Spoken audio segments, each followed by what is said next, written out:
เป็นวัดร้างโบราณสืบสาน2524พระมหาราชครูเกษราปัญญาปรมาติกาจารย์จากวัดดับไผ่เชียงใหม่สืบสานเวลาผ่าน131 ปีนานไกลวัดพระบาทอุดมรุ่งเรืองงามตาเจ้าน้อยบุญธรรมสาขาหลวงปวงเชียงใหม่ปกครองหัวเมืองฟ้าทุ่มเทแรงกายแรงใจทุกชาติพันธุ์รวมใจรักษา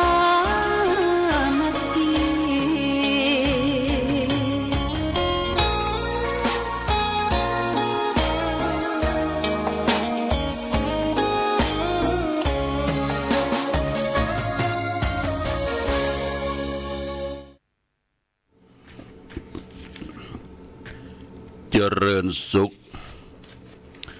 ศรัทธาสาธุชน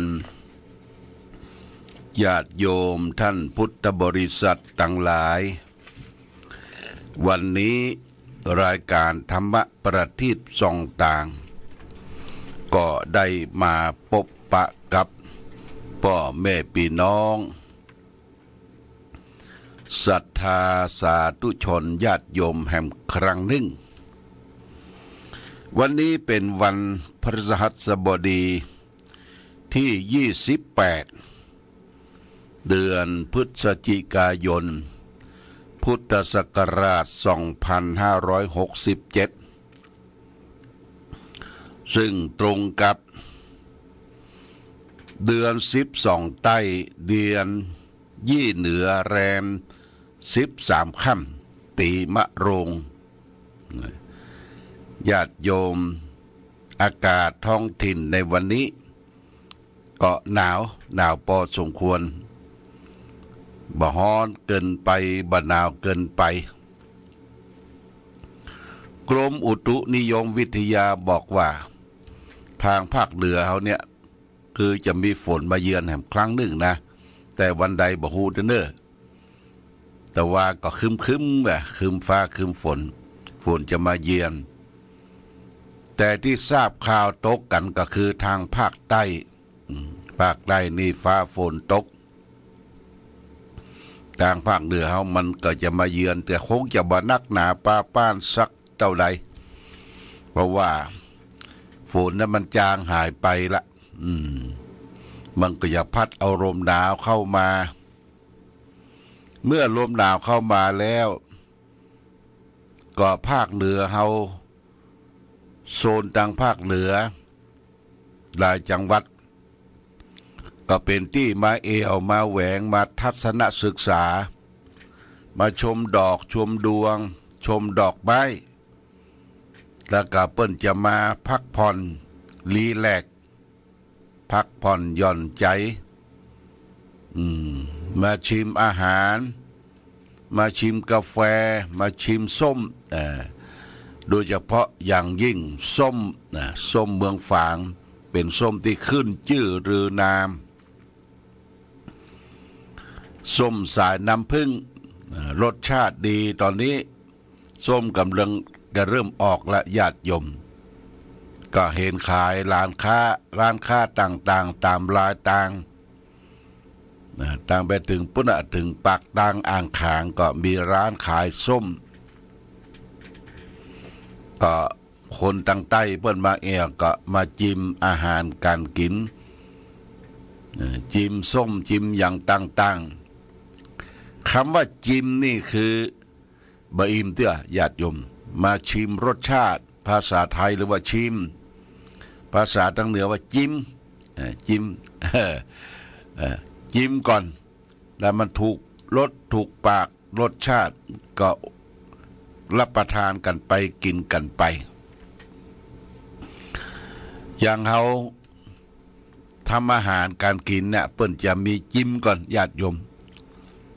จิ้มก่อนจืดจางเป็นประการใดบางท่านบางคนทำสำรับกับเข้าไปถวายวัด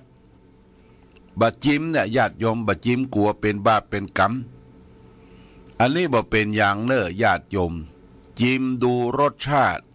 ว่าอร่อยปูนใดเปียงใดมันจับพริกจับเกลืออะไรยังก็เอาไปถวายทูเจ้าไม่ใช่ว่าจางเจอะเกอะอีนะจางเจอะเกอะหรือมันเผ็ดไปหรือมันเค็มไปนี่ก็บ่สมควรที่จะเอาไปถวายแล้วมันเหมาะมันสมจิ้มรสชาติดูบ่เป็นบาปเป็นกรรมเด้อชิมเนี่ยอันนี้เรื่องจิ้มทางภาษาไทยเรียกว่าชิมดูชิมดูบะอิ่มเตี้ยจิ้มสักเกิงจอนสักน้อยหนึ่งจิ้มตะกะจิบดูสัมผัสกับลิ้นมันเผ็ดมันเค็มมันจืดมันจางเฮาก็เพิ่มรสเข้าไปอันนี้เปิ้นจะมาจิ้มอาหารมาเที่ยวดูสภาพความเล็บความหนาวของท้องถิ่นบ้านเฮาเปิ้นจะมีลานกลางเต็นท์ญาติโยมลานกลางเต็นท์อาจจะมีปุ้นดอยอ่างขางดอยผ้าห่มปกหรือแม้แต่ใกล้ๆอย่างโรงเรียนอาโอยาม่านี่โรงเรียนตชดโอยาม่าเขตตำบลบ้านปิ่นนี่ก็เพิ่งก็เคยมากางเต็นท์มาอย่างมาสัมผัสกับพี่น้องชาวเขาเผ่าหมู่เสือแดงเผ่าหมู่เสือดำพี่น้องชาวเขาเผ่าดาระอั่งเนี่ยอยู่กลางท้องถิ่นเปิดก็จะเอาอาหารท้องถิ่นเนี่ยมาสู่มาตำมาขายอาจจะเป็นกาแฟเก่าโบราณชารสชาติอร่อยที่บ่ได้อบบ่ได้หยังเนี่ยแล้วก็มันเกี่ยวมกพ่องมันตั้งมกพ่องคำว่ามันตั้งนี่เป็นกำเมืองเนอะญาติโยมถ้าไทยกับมันสำปะหลังมกเนี่ยมกแล้วมาปุดีแล้วเผาข้าวรามมาสู่เปิ้นป้องเปิ้นก็เอาสตุ้งสตางปูจาซื้อเอาอันนี้ก็แจ้งให้ญาติโยมท่านสาธุชนว่าหน้าหนาวนี้ก็เตรียมต้อนรับขับสู้แขกเรือที่เปิ้นจะมาจากทางใต้ทางภาคกลางมาสัมผัสทางภาคอีสานก็ที่จังหวัดเลยเนอะเป็นแหล่งท่องเที่ยวจังหวัดเลยเนี่ยเปิ้นปลูกดอกคริสต์มาสก็คือดอกแดงญาติโยมดอกแดงที่อำเภอภูเรือจังหวัดเลยนี่เปิ้นจะปลูกเต็มไปหมดเพราะใกล้ถึงคริสต์มาสดูเหมือนจะเป็นปลายต้นปีนี่แหละกันทางฝรั่งเศสทางยุโรปเปิ้นประดับประดาเมืองจีนเมืองหยางเปิ้นกับประดับประดาด้วยไฟด้วยต้นคริสต์มาสของศาสนาคริสต์พี่น้องชาวคริสต์ก็เฉลิมฉลองปีใหม่ของพี่น้องชาวคริสต์มาสอันนี้ก็แจ้งให้ญาติโยมท่านสาธุชนทั้งหลายแถมเรื่องนึงนั้นก็วันนี้ทางตุเจ้าพระสงฆ์เปิ้นจะได้ไปประชุมกันณที่วัดป่าไม้แดงพระเจ้าพรหมมหาราชเวลา 13 นาฬิกา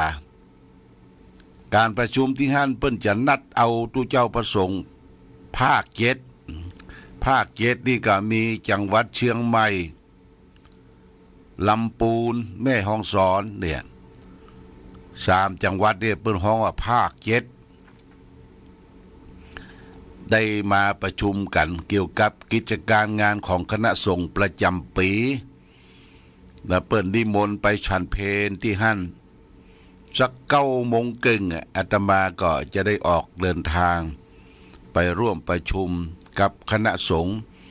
โดยมีเจ้าคณะภาค7มาเป็นต้นเป็นประธานที่วัดป่าไม้แดงพระเจ้าพรหมมหาราช9 โมงครึ่งก็จะได้เดินทางพุทธจะปิดก็ใกล้ๆ3 โมงและวันนี้ก็แจ้งการมรณภาพ ของตู้เจ้าพระลูกวัดของวัดเทพอำนวยคือพระเนตรพลชื่อว่าพระเนตรพลหรือตูปีติ๊บตูปีติ๊บอยู่ที่วัดเทพอำนวยประมาณเกือบจะ10 กว่าปีละมาเป็นพระลูกวัดเปิ้นลูกจากเมืองเชียงตุงมาเมืองเชียงตุงก็เป็นที่หูจักมักคุ้นกับศรัทธาญาติโยมตุเจ้าพระสงฆ์ไปกินไปตามไปงานก็เจอตุปีติ๊บได้ป่วยมาเป็นเวลาหลายเดือนนะหลายเดือนได้เข้าโรงพยาบาลท่านได้ถึงแก่มรณภาพลงไปแต่ว่านี้6 โมงเย็นทางเจ้าอาวาสเจ้าคณะตำบลท่านพระครูสถาพรธรรมพิสิทธิ์เจ้าอาวาสมาแจ้งหลวงพ่อว่า4 โมงเย็น4 โมงเย็นจะรดน้ำศพ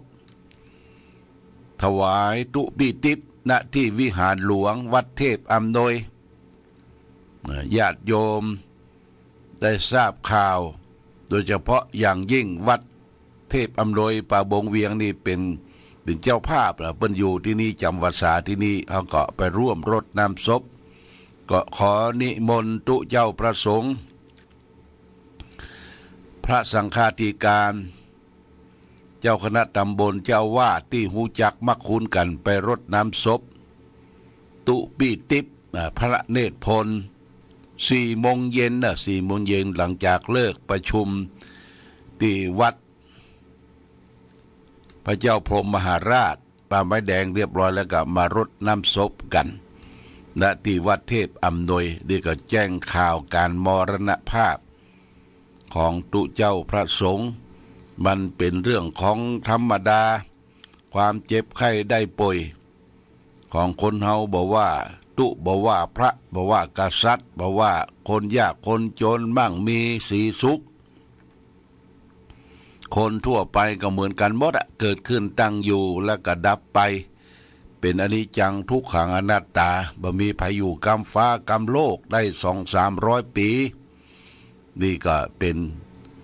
สิ่งที่เราจะต้องมาพิจารณาเนืองๆว่าเราเกิดมาแล้วเรามีความแก่เป็นธรรมดา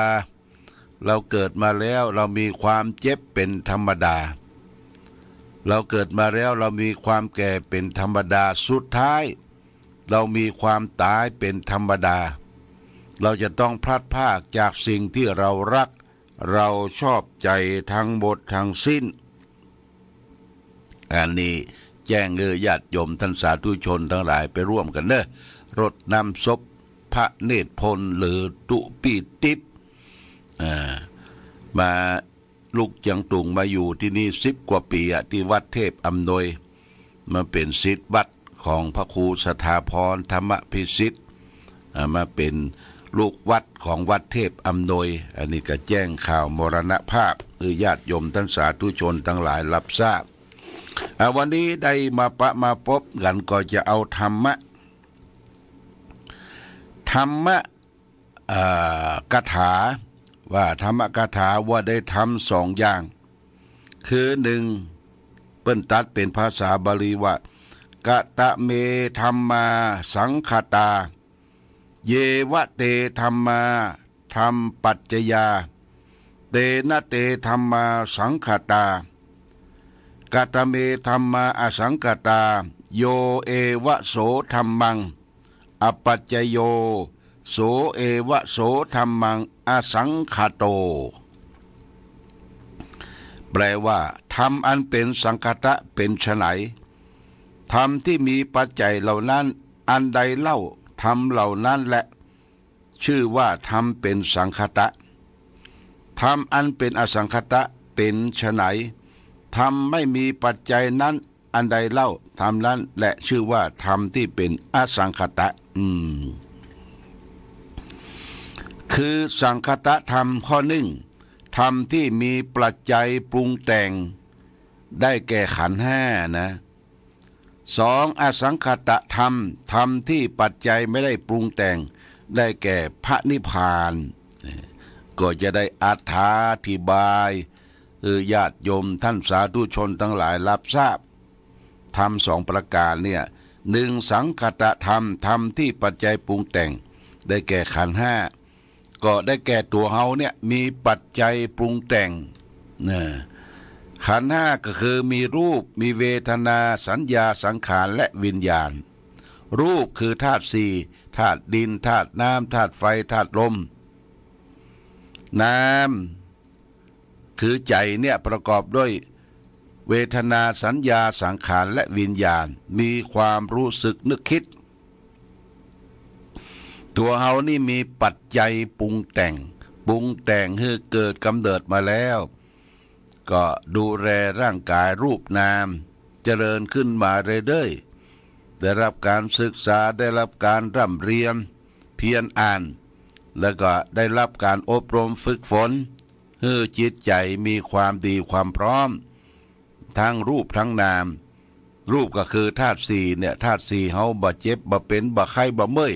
ก็จะโชคดีธาตุสี่เฮาดีนะนามส่วนจิตใจเฮานี่ก็จิตใจสะอาดสว่างสงบมีศีลสมาธิปัญญาอยู่ในจิตในใจจิตใจบ่อาฆาตบาดร้ายจิตใจอ่อนนุ่มสุขุนมานจิตใจมีความดีจิตมีดีจิตดีจิตที่ประเสริฐล้ำเลิศเพราะฉะนั้นจะต้องฝึกจิตให้ดีใจเฮานี่สำคัญนะญาติโยมจิตเป็นนายเนอะกายเป็นบ่าวใจเฮานี่เป็นนายนะกายเป็นบ่าวเฮาจะต้องเอาใจเฮาเนี่ยเอานายเนี่ยได้ฝึกฝนอบรมสร้างสมให้เกิดคุณงามความดีจะได้เอาไปใจให้กับกายเฮาเนี่ยให้มันดีขึ้นเพราะฉะนั้นกรรมสโลแกนของนักพัฒนาท่านบอกว่าจะปลูกพืชให้เตรียมดินจะทำกินให้เตรียมอาหารจะพัฒนาการให้เตรียมคนจะพัฒนาคนให้พัฒนาที่จิตใจจะพัฒนาผู้ใดให้พัฒนาตัวเราก่อนเนี่ยพัฒนาแปลว่าอย่างพัฒนาแปลว่าความที่มันมีอยู่แล้วเนี่ยมันเจริญขึ้นดีขึ้นอย่างเราพัฒนาวัดวาอารามพัฒนาบ้านจองพัฒนาสิ่งที่เป็นสาธารณประโยชน์มันมีอยู่แล้วดีขึ้นเจริญขึ้นงามหูงามตาส่วนจิตใจเราต้องพัฒนาจิตใจบ่ได้พัฒนาก็มันจะสร้างความเดือดร้อนมีจิตใจอาฆาตมาดร้ายผิดศีลผิดธรรมถ้าใจพัฒนายกระดับจิตใจขึ้นมีศีลห้าอยู่กับตนกับตัวสะอาดบริสุทธิ์เป็นจิตใจที่ประเสริฐสูงเป็นมนุษย์ที่สมบูรณ์นะมนุษย์ก็คือเป็นผู้มีจิตใจสมบูรณ์นี่ต้องฝึกฝนอบรมต้องพัฒนาอาตมาก็ชักชวนญาติโยมท่านสาธุชนทั้งหลายว่าเฮาไปพัฒนาจิตใจพัฒนาจิตใจก็คือไปพัฒนากันที่วัดมีการไหว้พระสวดมนต์จะเสียเวลาน้อยก็เป็นอย่างขอให้ใจเฮานิ่งใจเฮาสงบเพราะฉะนั้นก็ถือโอกาสเชิญชวนญาติโยมเด้อวันที่3ที่4ที่5ที่6มาเจ้าเฮาจะบวชเนกขัมมะชีพรามพัฒนาจิตใจเนื่องในวันพ่อแห่งชาติญาติโยมวันพ่อแห่งชาติวันที่3ที่4ที่5ที่6ก็เชิญชวนได้ไปนุ่งขาวห่มขาวพัฒนาจิตใจที่วัดพระพุทธบาทอุดมสำนักปฏิบัติไปพัฒนากันไหว้พระสวดมนต์เดินจงกรมฟังเทศน์สละเวลา3 วัน 3 คืนเรียกว่าไปพัฒนาจิตใจนี่ก็คือขอเชิญชวนเนอะไปบวชเนกขัมมะบอกไปตังพี่น้องชาติพันธุ์เป็นปะล่องเป็นชนชาติไทยใหญ่อยู่ไกลอยู่ไกลอยากจะพัฒนาจิตใจให้มันสงบนะก็มากันได้บ่ต้องห่วงเรื่องที่พักที่นอนบ่ต้องห่วงเรื่องอาหารการกินการบริโภค ทางวัดก็เตรียมความพร้อมเชิญชวนญาติโยมท่านสาธุชนที่จะมากันได้นุ่งขาวห่มขาวเอาผ้าตุ้มมาโดยเอาเครื่องใจไม้สอยมาโดยไปพัฒนาบวชเด็กคำมะชีพรามวันพ่อแห่งชาตินี่คือการพัฒนาคือทำสิ่งที่ดีขึ้นมีขึ้นคือพัฒนาขันธ์ห้านั่นแหละ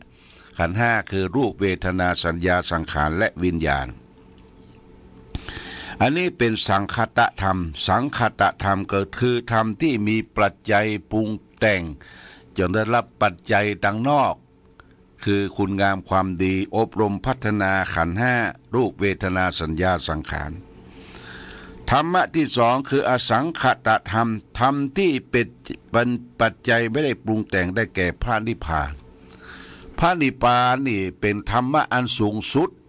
ในทางพระพุทธศาสนาเปิ้นตั้งอยู่ที่หันแล้วเขาก็สมมุติว่าเป็นแดนสงบสุขาวดีเราก็กำลังปฏิบัติโดยการฮือตานรักษาศีลภาวนาโดยปฏิบัติตามศีลสมาธิปัญญาเพื่อจะไปสู่แดนสงบคือพระนิพพานพระนิพพานนี่มันมีปัจจัยปรุงแต่งเปิ้นมีอยู่แล้วนิพพานแปลว่าความดับความสุขสงบเย็นนะญาติโยมนิพพานนี่แปลว่าความดับความสุขสงบเย็นมีกันจู้ผู้จู้คนถ้าเขาปฏิบัติถึงเมื่อปฏิบัติถึงเขาก็ว่าพระนิพพานเนี่ยเข้าบ่ถึงเตื้อนิพพานมีสองอย่างนิพพานเป็นและนิพพานตายนิพพานเต็นก็คือหมดกิเลสความโลภความโกรธความหลงหมดไปนิพพานตายก็คือหมดทั้งกิเลสหมดทั้งรูปเวทนาสัญญาสังขารหมดทั้งขันธ์ห้าอย่างองค์สมเด็จพระสัมมาสัมพุทธเจ้าพระองค์ได้เสด็จดับขันธปรินิพพานหรือได้นิพพานครั้งแรกเรียกว่าอุปาทิเสสนิพพานธาตุนิพพานที่เป็นมีขันธ์ห้าเหลืออยู่คือรูปเวทนาสัญญาสังขารเมื่อพระชนมายุของพระองค์ครบ35 พรรษาได้ตรัสรู้ธรรมเข้าถึงนิพพานหลังจากนั้นมาพระองค์ก็เอาธรรมะความจริงสัจธรรมทั้งหลายเนี่ยไปตีแผ่เผยแผ่บอกคือแก่เวนยสัตว์ทั้งหลายเป็นเวลาถึง45 ปีนะ45 ปีพระองค์ก็มีพระชนมายุครบ80 พรรษาพระองค์ก็เสด็จดับขันธปรินิพพานดับทั้งกิเลสดับทั้งรูปนามก็คือขันธ์ห้ารูปเวทนาสัญญาสังขารหมดไม่มีเชื้อบ่มีเชื้อที่จะกลับมาสู่โลกนี้ภพเนี้ยบ่มีวัฏวนละคำว่าวัฏวนเนี่ยมันจะมีการเกิดแก่เจ็บตายเป็นวัฏวนมาสู่โลกนี้ภพนี้บางคนบ่ใครพอใจว่าใครมาเกิดในโลกนี้แหมนะใครมาเกิดเป็นอย่างที่มันแบบเป็นทุกข์ญาติโยมเกิดทุกทีเป็นทุกทีเกิดเป็นมนุษย์เป็นคนมันทุกข์พระพุทธเจ้าตรัสว่าชาตินี้เป็นชาติสุดท้ายของพระพุทธองค์พระพุทธองค์จะบังคับมาสู่โลกนี้ภพนี้เพราะว่าโลกนี้ภพนี้เต็มไปด้วยความทุกข์ทางกายและทางใจอันนี้ฝากไว้นะญาติโยมนะเพราะฉะนั้นธรรมะที่นำมาฝากเนี่ยธรรมที่ปรุงแต่งโดยปัจจัยและธรรมที่ไม่ได้ปรุงแต่งโดยปัจจัยเนี่ยสังคตธรรมอสังคตธรรมฝากเป็นข้อนำข้อคิดญาติโยมท่านสาธุชนทั้งหลายรับทราบมาณโอกาสนี้เอาละวันนี้ต้องขออำลาพาจากก่อนอื่นต้องขออนุโมทนากับเจ้าภาพได้ถวายปัจจัยบำรุงค่าไฟฟ้ามีแม่มีพินชัยโยภาสบ้านปางปอยถวายหลวงพ่อ200 บาทและกับป้าอีนามจ้อยบ้านปางปอย40 บาทแล้วก็แม่มีพินชัยโยภาสถวายค่าไฟฟ้าสถานีวิทยุ200 บาทและก็มีแม่วันดีนามแสงบ้านปังปอยถวายเป็นค่าไฟฟ้าวิทยุแห่ม40 บาท โมทนาสาธุกับพี่น้องบ้านปังปอยเนอมาแล้วมาเจอหลวงพ่อก็ฝากซองไว้ได้รับเรียบร้อยแล้วอนุโมทนาทุกท่านได้อยู่ดีมีสุขมีโชคมีใจปราศจากสรรพทุกข์โรคภัยทั้งหลายทั้งปวงให้จิตใจดีตาแจ้งตาใสพ่อไก่พ่อไก่มีอายุมั่นควรยืนเด้อประกอบไปด้วยอายุวันนะสุขภระทุกท่านทุกคนเอาละรายการธรรมประทีปส่องตามต้องขอลาก่อนขอผู้ฟังจงตั้งมั่นจิตหันษาโดยธรรมะขององค์พระพุทธาได้นำพาให้เกิดความสุขสงบเย็นขอเจริญพร